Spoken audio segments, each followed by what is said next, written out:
This podcast is sponsored by Intentional Living magazine, your ultimate guide created to help infuse purpose and passion into your everyday life.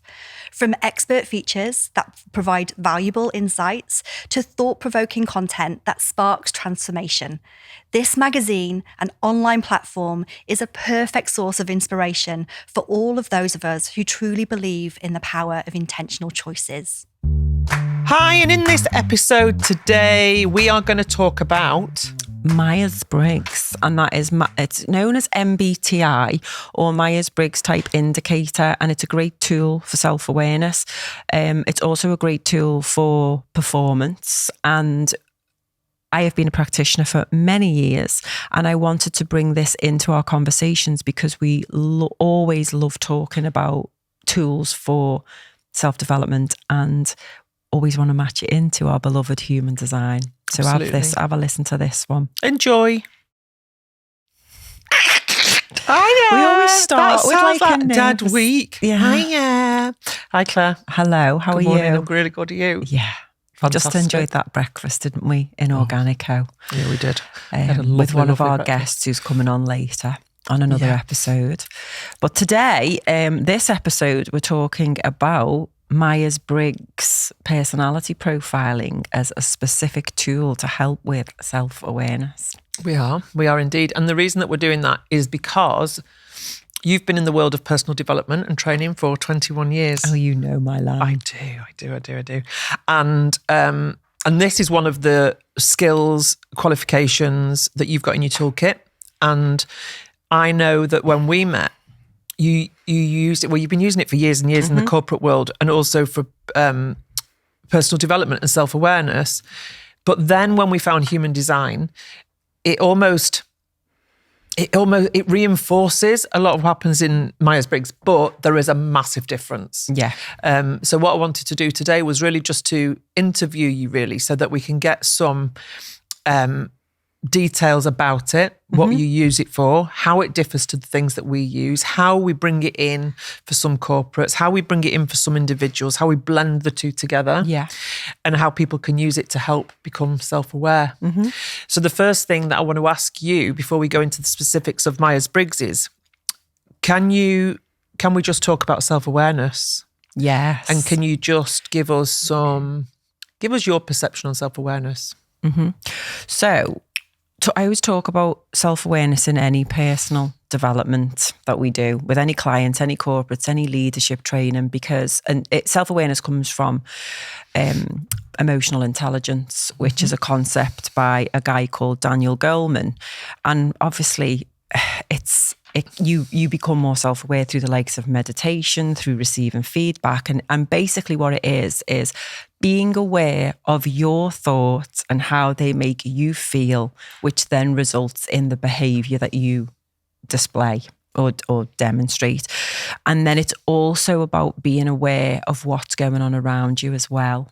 So how I like to talk about it, and I feel as a human being, as Claire, I'm very open and I'm very self-aware, and I have been since I was really small, always conscious. And again, that probably goes back to part of my human design. But I'm always wondering about how other people are thinking, how they're feeling. I would always notice, as a manager, as a leader in a business, or even, walking into a room of friends, when someone is not right. But if they're saying that they're okay and they're not by the behaviour or the body language that they're displaying, that's part of self-awareness. It's picking up and going, they're saying that they're okay, but actually they're not. Or what I'm seeing is telling me that there's something different than what they're saying, if that makes sense. But that's based on your perception. So, so the self-awareness piece as well, I feel goes deeper in a way as not just about what you've just said, which is absolutely vital, but understanding that your awareness, your self-awareness is based on the perception of the way that you interpret the world and how you've interpreted the world when you came here. And what I thought was really lovely is that the self-awareness piece that you've got hasn't been stifled by the people that brought you up. And what I mean by that is your mum and dad have allowed you to become self-aware because they've allowed you to experiment and stay curious. And it's the bits that when you did feel stifled, when you went into the school system and you didn't fit the mould. And I think that's important. But also, I know that you've got an open emotional solar plexus and therefore you feel, but some people, and we'll cover this later, but some people may rock up into a space and put on this mask and not realise that people can see right through it. Yeah. And again, that's a lack of self-awareness. Yeah. And I think, you know what, honestly saying, I think there's probably only about, I'd say 5% of the people on the planet that are actually self-aware. Wow. That's my own perception. I'm not sure, like we don't know. How could you measure that? But there's, and how I explain that is, I just keep going back to the dictionary definition of self-awareness is being aware of your own thoughts, how they make you feel, and then what is the behaviour that comes on that. So if I'm having a shitty day and then I'm having shitty thoughts, then that will come out in how I feel and then how I behave, which will result in the day. If I am aware of that, and again, I'm not saying not to feel those feelings, but it's understanding and sitting with those thoughts and sitting with those feelings and saying, why do I feel like this? Okay, let me sit with how I'm feeling, like quite sad today. So, okay, I'm aware of it. So how's that making me feel? Okay, I feel sadness in the body, or I feel angry, or I feel agitated. Okay, so what can I do about that? Do I sit with it and allow it to pass, and you can meditate on it or journal on it, go out for a run, whatever works for you, and then allow that energy to come out through the body. And then sometimes it takes days for it to work through, and you just feel quite low. And again, we were talking about this earlier on, it's okay, because it's an emotion to feel those emotions, but it's how long do you stay there? And I think a lot of people stay there because they're trying to make sense of why they feel that way. And actually, do you need to know all the time why? It's overanalyzing it, and then it's almost like paralysis over analysis, and then you get stuck even in the mud even further. And I'd even say sometimes the more conscious you become, and the more aware that you do become of your thoughts and how they make you feel, and then you do become more aware of the world around you, and you start, really noticing the beauty in the world as well. But you'll also notice certain behaviours and things that rub you up the wrong way, or the certain people and that you've tolerated all your life, and you go, actually, wow, they don't make me feel good, or I feel drained when I'm with them. So do you know what? Send them love and compassion, but I'm going to move away or remove myself from that situation. So it really does help you feel better in that way, to recognise what type of environments and what type of people are good for you or right for you. And some people, as I say, if they're not self-aware and they are just living in their own world, and woe is me, and everything bad is happening to me, nothing good ever happens to me, this always happens, I'm always the one that gets left out, or I'm always the one that doesn't get the job, it's nothing good ever happens to me, and I've got no money, and I've got all of that. I'm just thinking victim mentality. Yeah, and again, it's watching those thoughts, but there's so many people out there, they're just living in their own world, and sometimes I feel like knocking on their heads and going, hello, wake up. There's loads of good stuff around you. You can choose to see it. But I get, because I've been there where I have been, where was me, and we've all been in victim mode, all of us, and I still go there. But I catch myself and I come out of it quicker, because I catch myself, and then I've done the work to know how that feels, and I don't really like feeling like that. So it's like, what's it bringing up for me? How's it making me feel? Oh, let's do some work. Where's that coming from? Okay, and then we can alchemize it and change it. And that can be done within minutes. It can. Sometimes a day. But the practice of the meditation and the breath work and the journaling and the walking or the music, for me, because that's movement, helps. Yeah. Thank you for that. And so let's go into Myers Briggs. Yeah. So Myers Briggs works on, so what I know from Myers Briggs is it's a questionnaire That's my interpretation. It's a questionnaire that's based on how you feel the day that or your perception on the day that you fill it out. Yeah. So if I felt rubbish that day, it could really affect the answers. And if I did it next week, it might be totally different. But, and it gives us a report that provides us with insights on who we are and how we show up. That's quite limited, isn't it? But can you tell us the detail of it? Yeah. Yeah. So I was introduced to this, I think it's nearly 20 years ago now. And even though I said earlier on, I was really self-aware and I can notice stuff going on, it really helped me make sense of me. And so before human design, which we discovered 3 years ago, this was my, oh my God, this tool is so amazing. And it's based on Carl Jung, the Swiss psychologist, on his archaeological types. Archetypes, not archaeological. Archetypes. Yeah. We're not digging for bones. We might be later. Yeah, archetypes. So his work was brought together by two women, Isabel Myers and her daughter, Catherine Briggs, I think it was. And when the guys went off to war, they lived in a village and they wanted to decide how the village was going to run without the men being there. Okay. And so this is how it was devised. So they created a questionnaire, it's called an instrument. So they created an instrument and it had so many questions, and then they sent it out to the women in the village, and then they came back and they started allocating jobs that people liked to do or people were good at. So that's how the village was ran, and it was ran very efficiently and quite productive and quite happy. So on the back of that is where Myers Briggs type indicator come from. So I think currently, so that was instrument A. Okay. And we're currently on something like instrument M. So over time, since the war in the 40s, that instrument has been tried and tested in different cultures, different countries, and we're now up to a different version. So, and because in the background of the instrument, the quiz that you do, there's a lot of scientific data that works. So basically what you see today is you'll get an online questionnaire, or instrument as we us practitioners call it, and you are asked forced choice questions. So it'll make a statement and then you have to pick one or the other. Do you know what I mean? Yeah.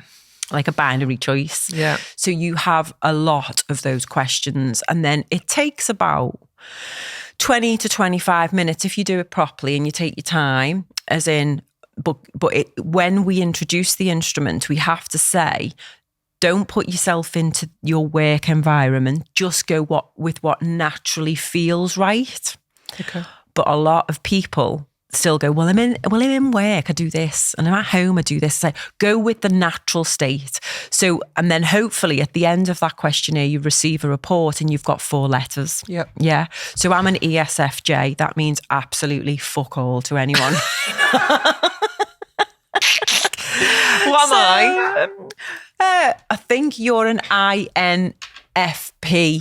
INFP, and you're an ESFJ. I'm an ESFJ. So basically, I'm going to take you through the 4 dichotomies. So you've got how this is determined, and it's dead simple.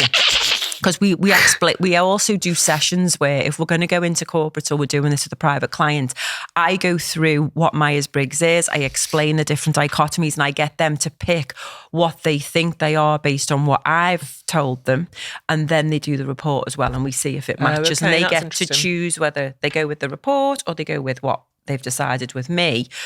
And then they get like a write-up then of their personality and with what the characteristics are, what are the strengths, what are the weaknesses, what are the pitfalls, how did they get stressed, and what are the remedies. So it's an amazing tool. And in business, it's great to see who you've got on your team, because you can then begin to look, again, like human design goes deeper, you get a picture of who you've got on your team, what skills you've got, and what lights them up in their personality. So just a quick overview. Is the first port of call is, where do you get your energy from? So based on what I'm telling you now, you can guess, and our guests in the studio can guess. Where do we get our energy from? Do we get our energy externally outside of us? Do we get it from movement? Do we get it from being with other people? Or are we more introverted? What's our preference? Do we like to sit with ourselves? Do we get energy from being alone? Now, in the report, it gives you a scale between 0 to 50. It's that bit that I struggled with it. So it could be that I'm an E, obviously. I'm an I. And I'm a 28 on the scale. I think it's 28 out of 50 for me, E. So it's a high preference. Someone else could be an E, but they could be a 2 on the preference. Do you know what I mean? So, and then, or you could be a low I and be a 1. So there is that middle bit. But what Carl Jung says is that you will have a preference. So I know when I'm on my own for more than an hour, I drain myself. I need to be with people. Can I give you some feedback? Yeah. No, I'm only joking. And I know that. So when I learned this, I was like, oh, so not everyone feels like me. Oh, that's why there's people quiet in meetings, because I'm always bloody talking and they're processing inside. So obviously it goes deeper than this, but typically someone who's externally or extrovert referenced, they do their thinking as they speak. Where, do you know what I mean? So we actually say out loud what we mean. We get our energy from being with other people. And someone who's more introverted have obviously reflect on their own thoughts. They may be quiet in meetings because they're talking to themselves inside the head before they then speak. So just knowing that is huge, knowing whether, and I used to be, and you know what, someone who's an I can still get up and speak in front of people and be great at a party, but at the end of that party or the end of that talk, they'll probably feel pretty tired, whereas I wouldn't. I'm still going. Because I'll get my energy. Yeah. So that's your E in your I. Yeah. So you'd write down, so if anyone's doing this listening, just write down what you think you are based on that one. And then the next one is how you like to take in information. So do you like taking it in detail with your senses? So being very factual. So like, what do you hear it? Do you see it? Do you smell it? Do you touch it? Do you taste it?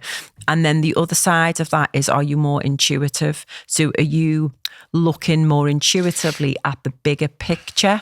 So how it's explained in Myers Briggs is that if you're an S, a sensing, you're very much in the detail. And if you're an N, you're very much bigger picture. So as you know, I've got eyes like a shithouse rat. So when I'm... That's what she says to me all the time. When Jules writes a report, she goes, like, run your eyes over that, because I zoom straight in on the detail. But what I've done, I've got a learned behaviour now because of the meditation, because of the way that I do, to go into the detail, but then I'll come out and look at the bigger picture. But naturally, my preference is I learn by taking in the detail. But the N is about... intuition, but it's bigger picture. It's about seeing concepts, I get abstract, bringing stuff together. So you can have both, but you have a preference. It's not saying that you have one or the other. So I've got the S, but that means that I am in the detail. Yeah, and I learn in the detail, which relates to my one energy in my human design. Yeah. So I can see that. Yeah, and I can see your detail, but not for a period of time. So I can't see you sitting and reading a book and writing reports and stuff like that.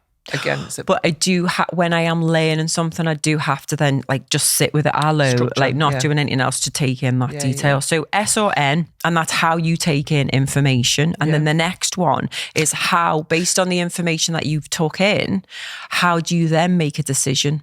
So this is your thinking or your feeling. So when you've took that information in, do you make decisions using logic? Or do you make decisions using values and emotions and seeing it as the whole person? Both sides are always rational. It's just that we have a preference. So for me, I know I make my decisions based on how I feel and based on people. Yep, same. But becoming a business owner, I also have to use logic to be able to do the accounts and to be able to look at, if I made every decision based on people and saving people, I'd have no business and have no money, because I'd just want to be giving everything away for nothing all of the time. Yep. And that's hard. Yep. I feel that. Yeah. But we're both the same in that sense. Yeah. But then we are designed to make decisions with our gut. Yeah. So we are living in alignment with that. Yeah. So when you look at human design, this is how it fits in. You can see how it fits in with that. And archetypes are part of human design as well, aren't they? But we've both got defined agendas as well, haven't we? Yeah. So the defined agenda is the framework piece as well. Process piece, isn't it? Yeah. So So if we look at what I've just talked about, you've got, where do you get your energy from, externally or introvert? How do you take in information, which is your S or your N, so sensing or intuiting? The reason why it's an N is because I is already used for introvert and we're using N as the second letter. Yep. So, and then the third part is, how do you then make decisions? Do you make them decisions based on objective and logic, or do you make them based on values and people? So again, both are right and can be right, but it's which is your preference. Then the last piece, so by this time you've got 3 letters, yeah? Yep. And then the last piece is, how do you like to organize your environment? So that is, are you a J or a P? So the J is judging. It sounds quite negative, that, but the judging piece is about, do you like to judge and organize and like to have things in order, or are you perceiving and you like to be, just do things last minute and do things on the fly, and that's okay, you're okay with that. So this is the one that I've always had a bit of a thing with, because in certain situations I'm like today, we've just decided what we're talking about, but that's probably because I'm comfortable with what we're talking about. If it was something I didn't know, then I'd have to be more organised. I do come across as a J, which is the more organised. Yeah, you do. I panic at last minute deadlines, don't work to good last minute deadlines, but a P likes to work to pass last minute deadlines and is very good at that, which is what I think you are, being a manifesting generator, doing all of the things. And I'm going, oh. Interestingly though, I'm a J and you're a P. No, I'm a J. Oh, I'm a P. You're a P? Yeah. You're a P. P for pretty. Pretty practically special. Pretty prick. Thank you, namaste. That's been weird lately. I keep calling everyone a prick. That's not like you, and you get it right. It's like this, like a thing. It's like a tick. I get like a monthly tick, and it's a prick this month. So everyone in our house is getting called a prick. But they know it's said with love. I'm not meaning it. It's like what do you call it when you say something out of love? It's a term of endearment. It's a term of endearment. So if I call you a prick, I love you. Ours is much more brutal than that in our house. It's quite a steady word. Anyway, we won't go into that. We're going back to, so at the end of this, you will have 4 letters. Yeah. So I'm an ESFJ. You're an INFP. Yeah. And can you, obviously based on that very quick explanation, can you feel into why? Yeah, I can, but I do feel like I'm dancing around the middle in some of them. Yeah. Because there is that overlap going on. And again, it doesn't mean to say that you can't do the other. It just means that you feel more comfortable in, and it's more preferred for you. Yeah. And I think because I didn't know Myers Briggs until after I knew human design. I favour human design because it doesn't change. Yes, because you're right. With Myers Briggs, it can be like, oh yeah, well, I did the quiz 10 years ago, and now I think I'm wishy-washy for me. It's a bit. Yeah. It's a bit.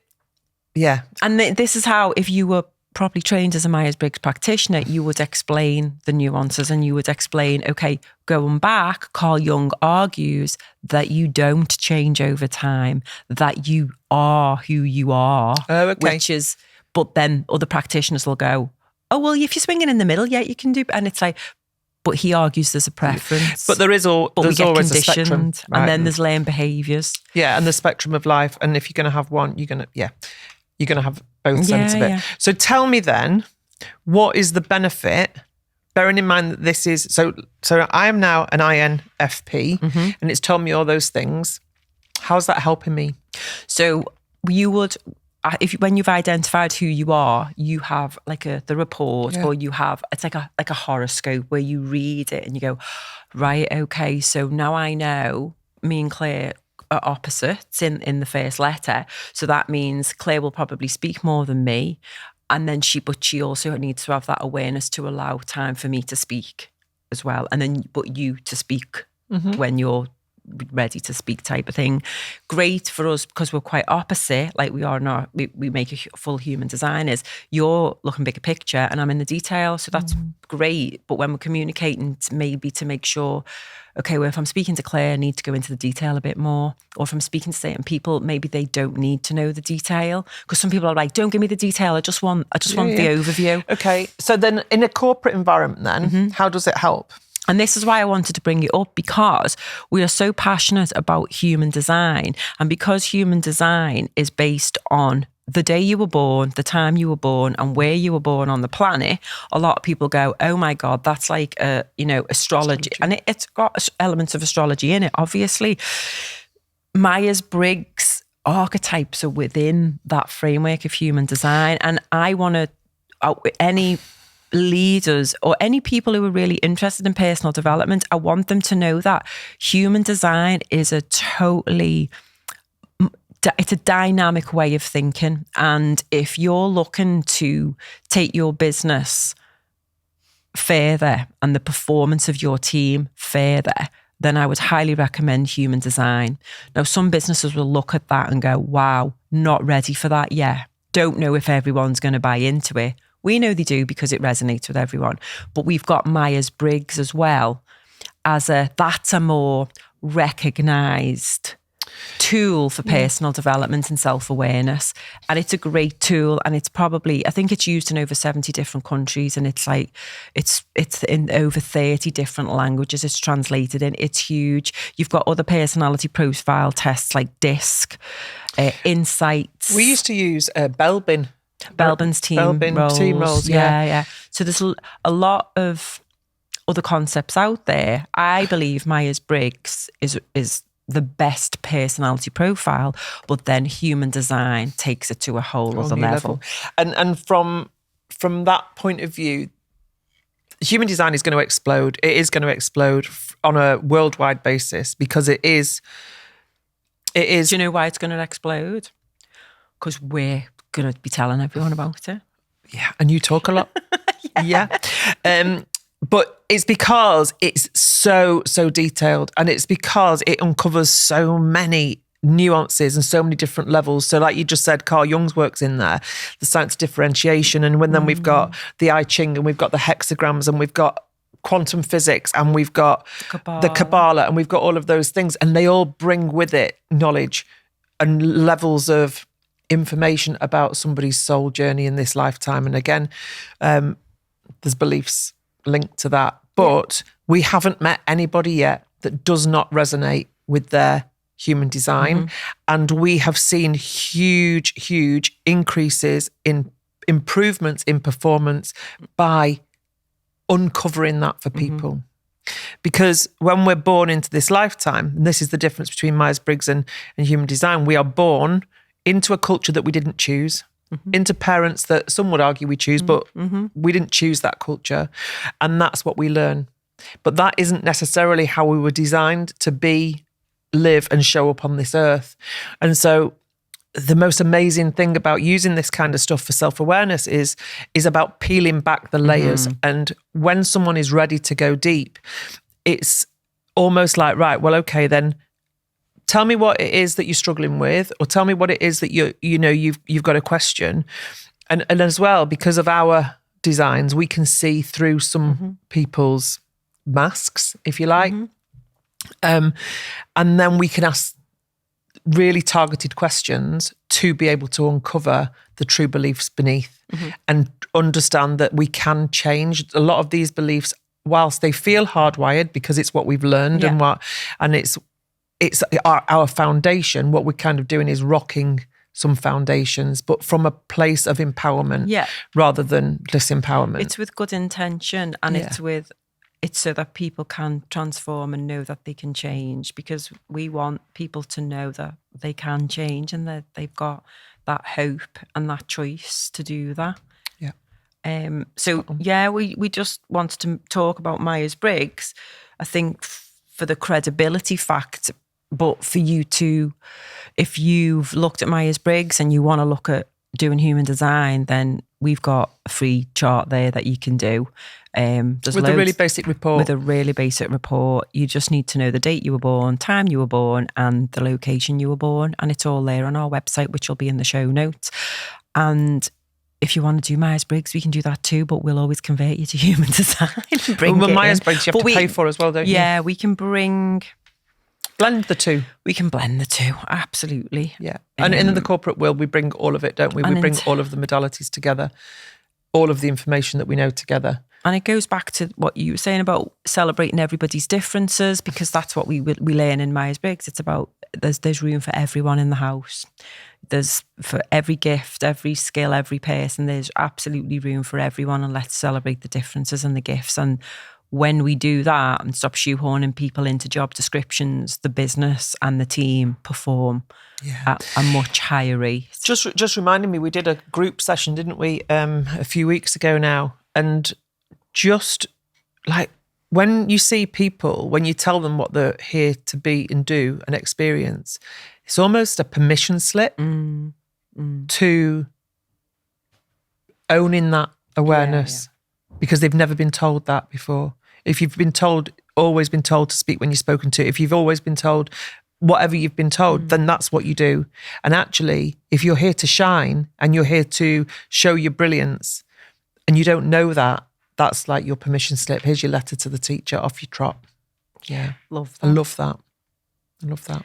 Have you got anything else to say about Myers Briggs before we close this gorgeous podcast today? No, it's just a really great tool for self-awareness. It woke me up all those years ago, even more so, for me to really understand how different we all are and to appreciate those differences and to know that we've all got strengths and we've all got weaknesses. I know all areas of wisdom. All areas of wisdom, as Jules says. And that's okay because there's always someone that you know that's got that as a great strength and that you can learn from. So thank you for listening. Thanks for having us. And I'm going to say ta-ra from me today. Namaste from me today.